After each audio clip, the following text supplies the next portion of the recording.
Bonjour à tous. Aujourd'hui, nous allons continuer notre apprentissage du logiciel ETABS. Au menu du jour, nous allons faire l'étude d'un réservoir enterré. Je vous invite à vous abonner, à activer les notifications, à commenter, à poser vos questions. Ce sera une manière pour vous de nous encourager. Ok, on commence notre projet. On commence d'abord par paramétrer les unités, système métrique. Code 3 pour la scie, code 2 pour le béton. Le nombre de lignes, nous en aurons 2 simplement. Ligne de construction 2. Espacement suivant X, on aura 10 mètres, suivant Y 8 mètres. Nombre d'étages, un seul.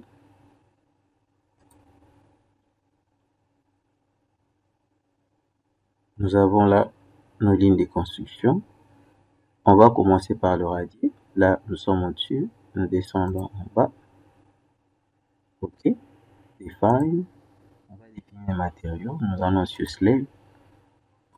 On clique ici sur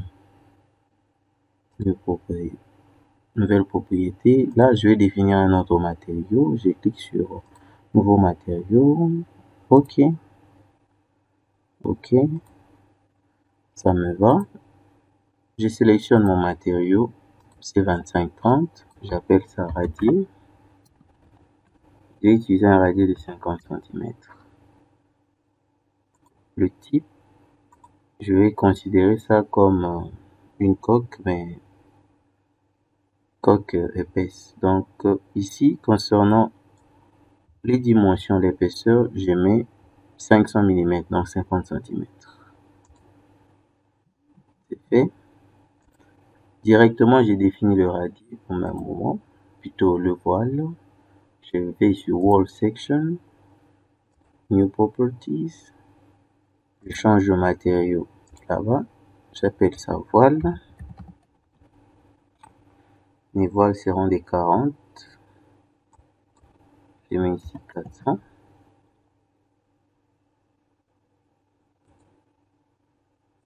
Je les considère comme une coque épaisse. OK.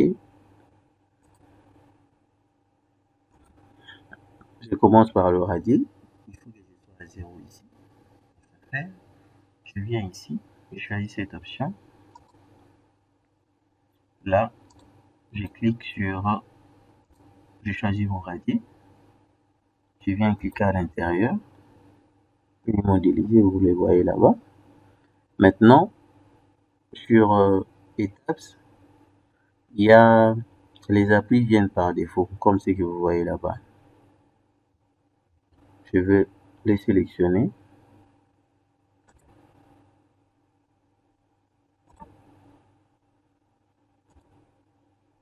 Je sélectionne mes appuis, je vais les supprimer carrément. Je clique sur mon raccourci d'appui. Je prends ça. Je supprime mon appui. Je n'ai plus d'appui là. Maintenant, je sélectionne le même élément. Je vais le scinder. Donc, en d'autres termes, faire le grillage. Je clique sur ce bouton là, raccourci.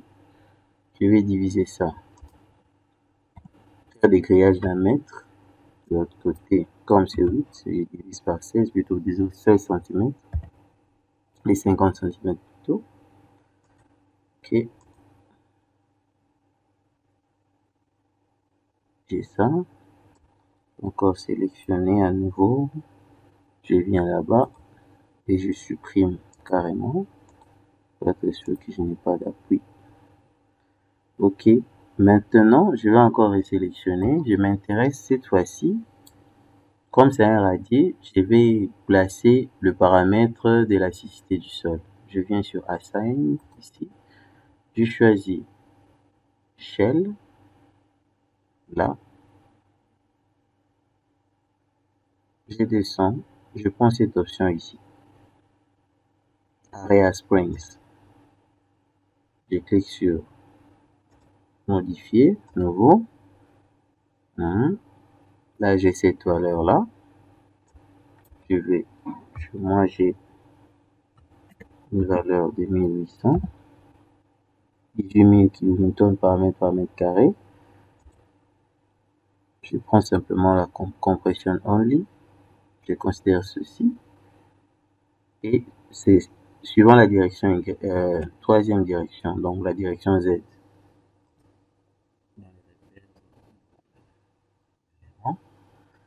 OK.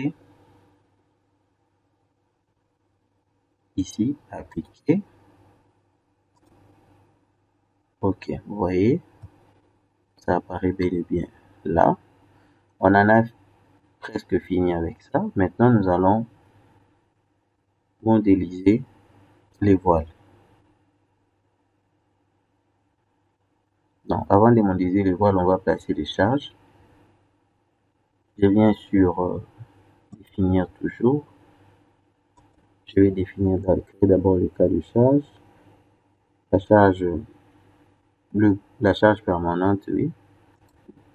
Il y a comme charge d'exploitation.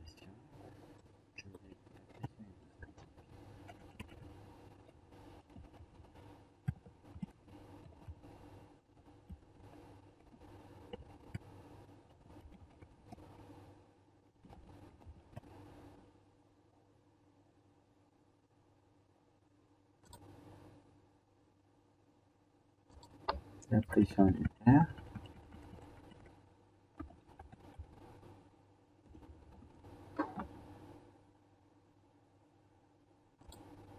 J'ai la pression hydrostatique, la pression de terre. OK. Je mets cas, je peux ajouter par exemple la charge d'entretien.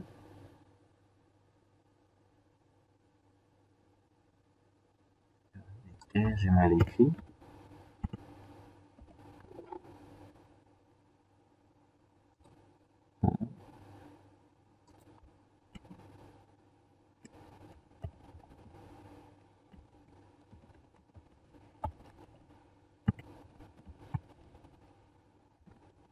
Charge d'entretien. C'est bon.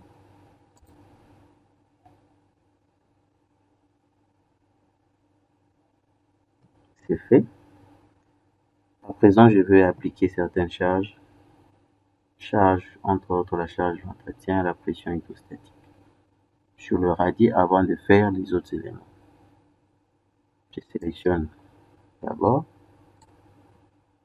En ayant sélectionné, j'utilise mon raccourci là. Je choisis le cas pression hydrostatique. Étant donné que la pression, le poids spécifique de l'eau, on va l'assimiler à 10 kN par mètre cube. On prend 30 ici, vu que notre réservoir a 3 mètres de hauteur.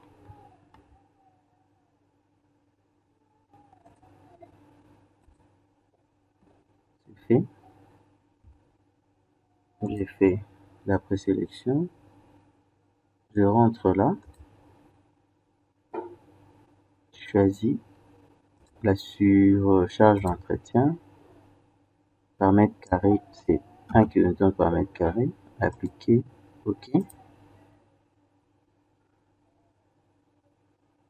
Bon. À présent, je passe à la modélisation des voiles. À présent, nous allons placer le voile.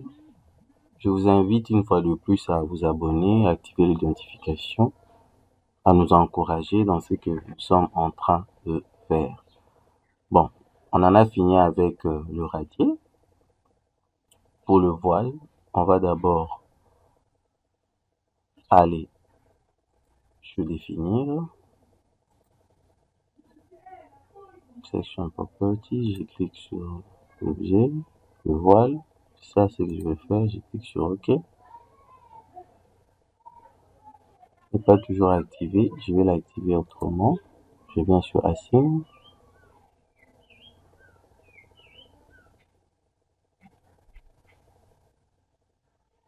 Wall section, voile, apply, Ok.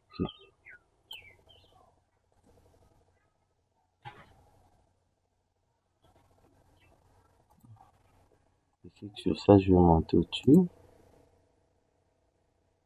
Je suis là. Je réponds mon opération.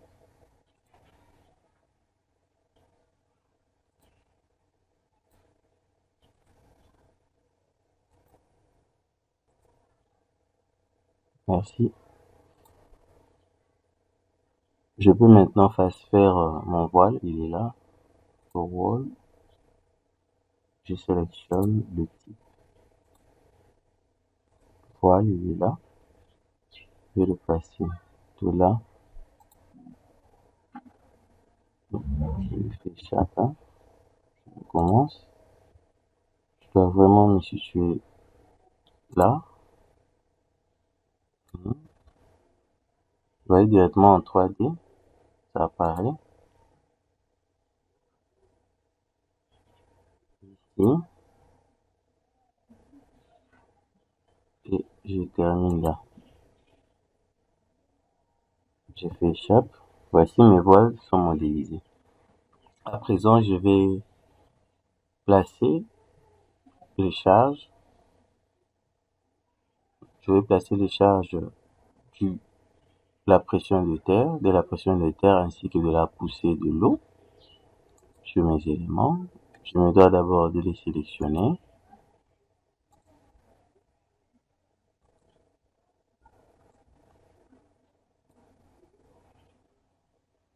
Mes voiles sont sélectionnées.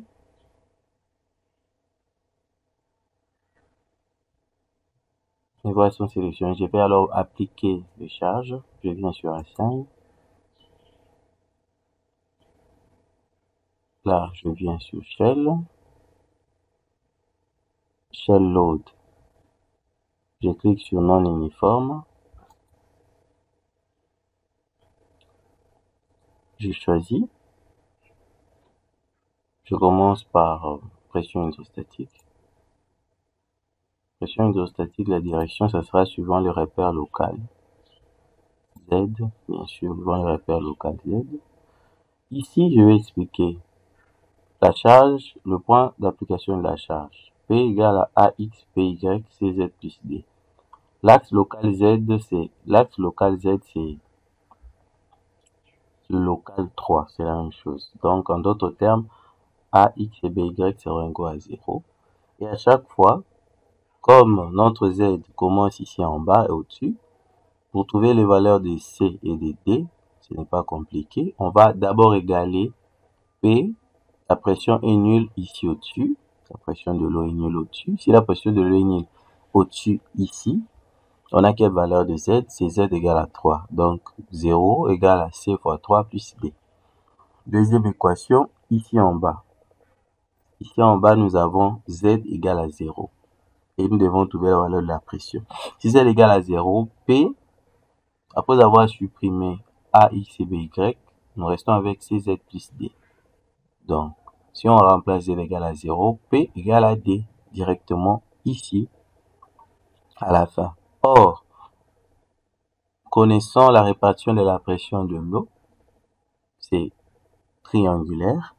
Étant donné que c'est triangulaire, nous prenons juste le poids spécifique de l'eau, 10 kN par mètre cube, multiplié par le H que nous avons là. Nous avons 3 mètres. Donc, ça nous donne directement 30 kN par mètre carré comme valeur de pression. Donc, c'est ça la valeur de la pression qui règne ici en bas. On va mieux voir ça à l'aide de notre fichier Excel. Nous avons notre fichier Excel là, on a tout expliqué. La pression sur le radier, c'est 30, comme vous l'avez vu. Et pression hydrostatique sur le voile, comme j'ai dit, à Z égale à 0, P égale à D, on a la valeur de 30 kN. Maintenant, à Z égale à 3, la pression est nulle. Et en résolvant cette équation, on trouve que C égale à moins 10. C'est facile, donc sur C, je mets moins 10. Et au niveau des D, je mets 30. Appliquer. OK. Ça s'applique. Bon, je devais le voir ici.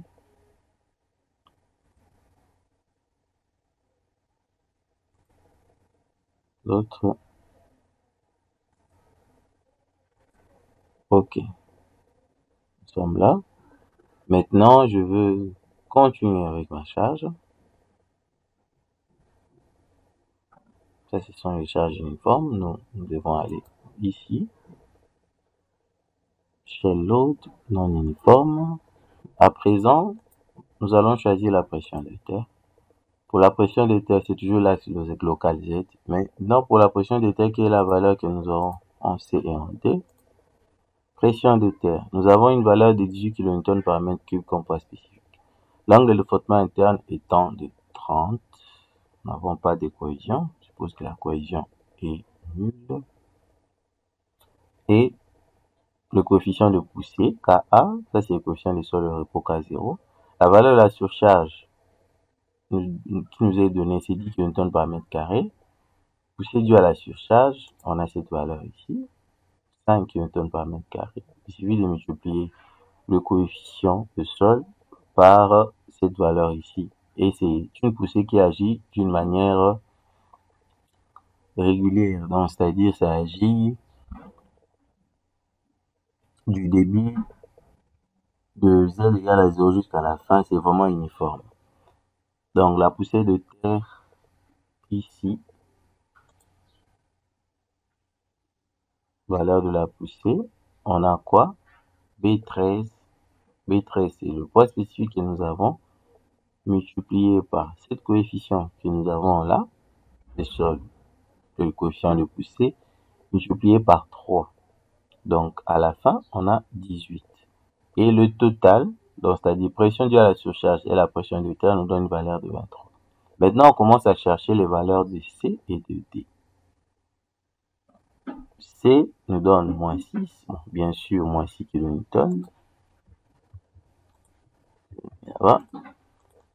Et tandis que D nous donne 23 à la fin. C'est que nous allons mettre pression de terre, j'ai moins 6. Je vais mettre côté, j'ai 23. Appliquer. OK. J'ai ça. Bon. Ici, je peux activer l'axe local Z pour que vous voyez ça. On s'applique.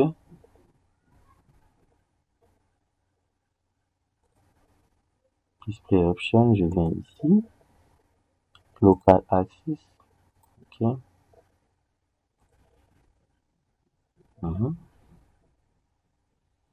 Ces côtés. Suivant les couleurs. La couleur verte, c'est l'axe des Y. La couleur rouge, c'est l'axe X. Tandis que la couleur bleue, c'est ça notre axe Z, qui est aussi l'axe local Z. Ici, vous voyez l'axe local Z est orienté vers le haut, tandis que de l'autre côté, pour tous nos panneaux, l'axe local Z est orienté vers l'intérieur. Ce qui explique l'application de notre poussée de terre. Mais pour la poussée, plutôt la poussée de l'eau, pour la poussée de terre, vous allez voir maintenant ce que nous allons faire pour remettre tout en ordre. Après avoir fait ça, on va continuer, on va considérer faire le maillage de nos voiles, mettre les appuis, considérer les appuis périphériques de nos voiles, lancer les combinaisons et faire le calcul. C'est l'étape suivante. Donc, je vous invite à vous abonner, à activer les notifications pour ne rien rater de nos prochaines publications. Merci beaucoup. Donc, on continue notre affaire. Je vais sélectionner ces panneaux et l'autre. Je sélectionne les deux. Je viens sur Divide. Là, je vais diviser ça par combien? 16.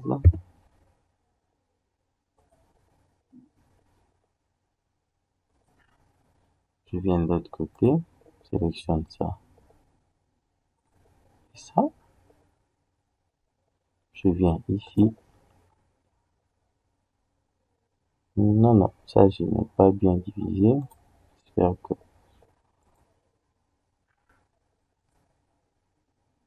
Ok, merci, je n'ai rien perdu.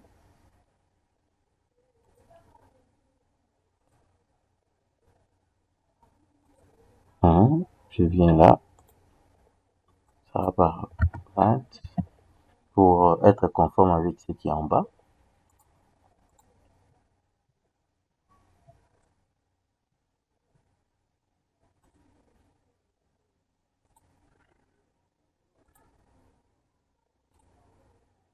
Ok, je rentre là. Par 16 pour éviter qu'il y ait incohérence de maillage, comme on a l'habitude de faire dans le robot. On a fait notre maillage.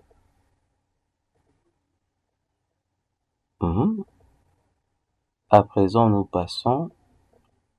Je vais mettre les appuis. Ok, je suis là. Ici, je descends en bas. Je sélectionne. Voilà. Ici aussi, je fais sélection pareil. Non. Je recommence. Je descends en bas. J'ai perdu quelque chose ici.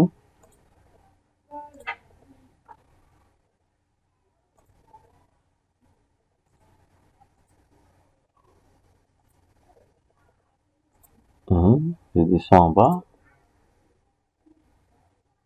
Je sélectionne. Je vais faire ça progressivement pour ne pas perdre. Ok, c'est bon.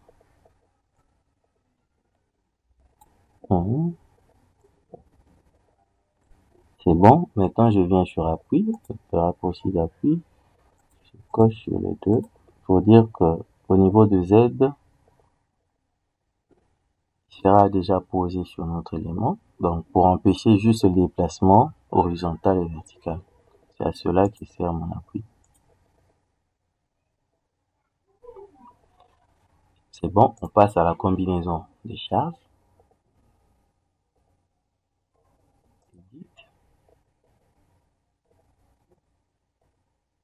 Define d'abord le cas de charge plutôt.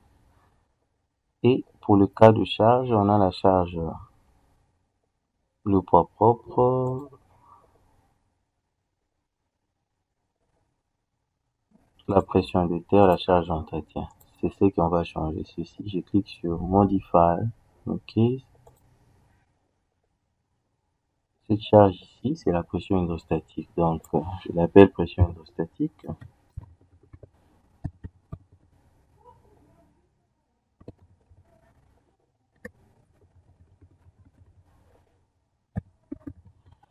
Je l'appelle pression hydrostatique. OK. Vous voyez, le nom change ici, pression hydrostatique. Ça, c'est en rapport avec le cas de charge. Maintenant, je rentre sur Define. Je prends combinaison de charge. Je clique sur New combinaison. Nous avons deux cas. Lorsque le réservoir est plat, bon, ce que nous faisons, c'est une piscine, même temps un réservoir. Donc, c'est-à-dire, les considérations, la manière de le calculer ne change pas. Donc, on va considérer deux cas. Réservoir vide ou soit piscine vide et piscine pleine. Donc, ce que nous allons faire, je l'appelle ici réservoir vide.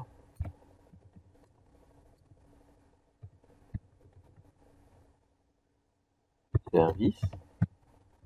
Lorsque le réservoir est vide, c'est-à-dire que je n'ai pas de pression de terre. Donc, pour ce faire, encore à l'état limite des services, d'abord j'ai le poids, la charge permanente là, et je prends la pression de terre. Hein? J'ajoute la charge d'entretien. OK? Ici, je vais copier ça. le faire en état limite ultime maintenant.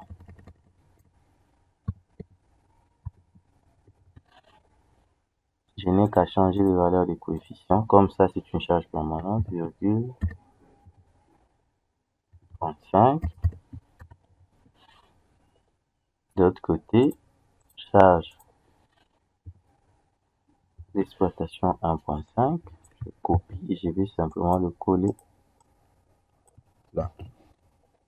OK.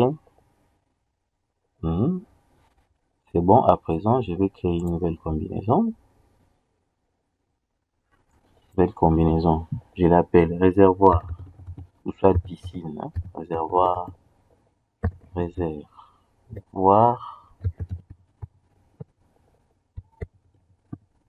plat ultime. On commence par service. Donc, c'est-à-dire en l'élève. Je vais ajouter la pression hydrostatique sans mettre les terres. Donc, je suppose que c'est soit pendant la phase d'essai où on fait on remplit le réservoir pour faire les essais d'étanchéité. Il n'y a pas encore le remblai. C'est un cas défavorable parce que si mélanger et la poussée des terres et la poussée de l'eau, ce n'est pas un cas intéressant. J'ai ça et je vais encore ajouter. Bon, ce sont les deux cas, qu'il y a. Service. OK. Je vais copier ça.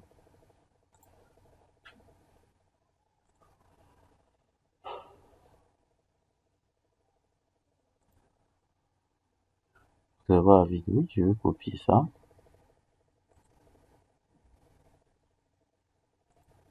Réservoir pleine ultime.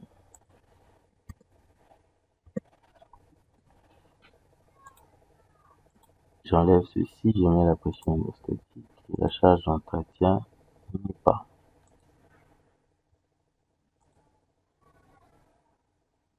Fait.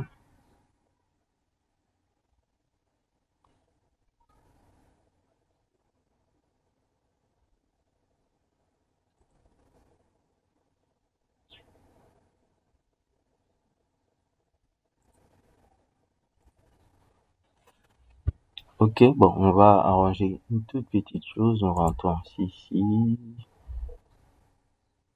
Application des charges, assign. Plutôt ici, on prend cas de charge. Et là, nous allons changer la direction de l'application de la charge de la pression de terre. Je clique sur ça, je vais cliquer sur modifier. Merci, je ne change que la direction. Bon.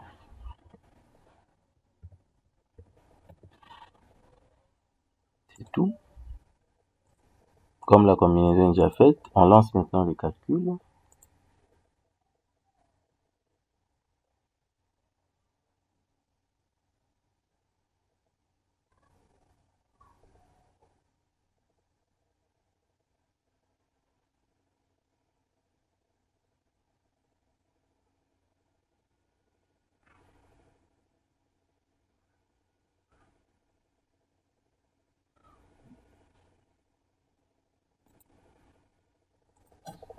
Le calcul étant fait, on peut commencer à analyser maintenant la structure. On peut lancer les déformations.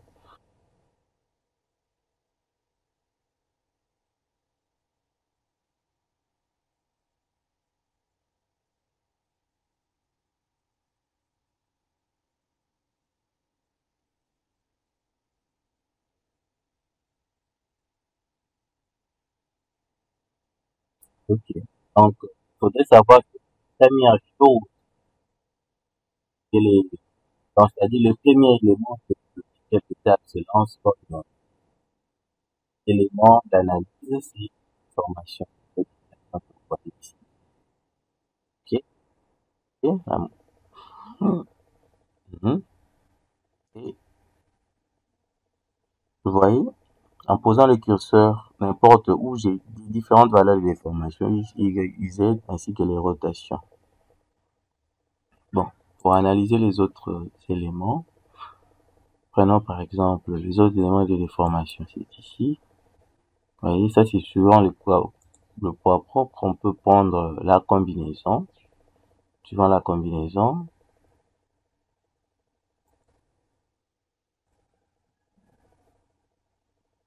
ça c'est pour les portiques. Donc nous n'avons pas de portique ici.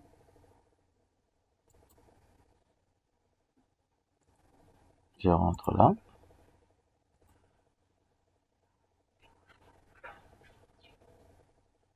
Je vais analyser les autres éléments, les autres déformations ici. Sur déformation step. Ouais, je prends la combinaison réservoir plein, par exemple, état limite de service. Et je vais voir les déformations, par exemple, suivant X. Oui, voici la cartographie des déplacements suivant X de ces côtés. Suivant la couleur G-21. De l'autre côté, ça c'est les déplacements en millimètres. Donc j'ai un grand déplacement de ces côtés-là. Réservoir plein, plein toujours état limite ultime. J'ai différentes valeurs. Je peux voir le réservoir vide pour voir réellement la valeur de la poussée. Là, je prends UZ, c'est mieux.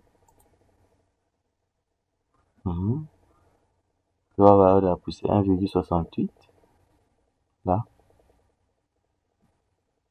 Pour les éléments à l'intérieur ici. 1, nous sommes dans cette plage-là. Tout comme je peux analyser un cas particulier, par exemple pression de terre. Seulement ça, c'est pratiquement 0, et je peux prendre la pression hydrostatique.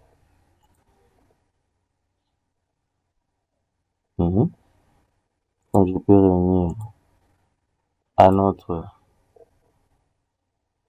charge permanente, le poids propre, j'ai ces valeurs-là. Ok, ce n'est pas fini. Ça, c'est concernant les formations. Je peux analyser les sollicitations. Cette fois-ci, je vais les appliquer ici. Par exemple, la pression des terres. Je suis là en bas, sur le radier. Suivant le moment MD2, appliquer ça. Pression de terre, il n'y aura rien là-bas. Je prends la charge hydrostatique. J'ai les valeurs directement sous le poids mort. Je prends la combinaison réservoir ultime plein.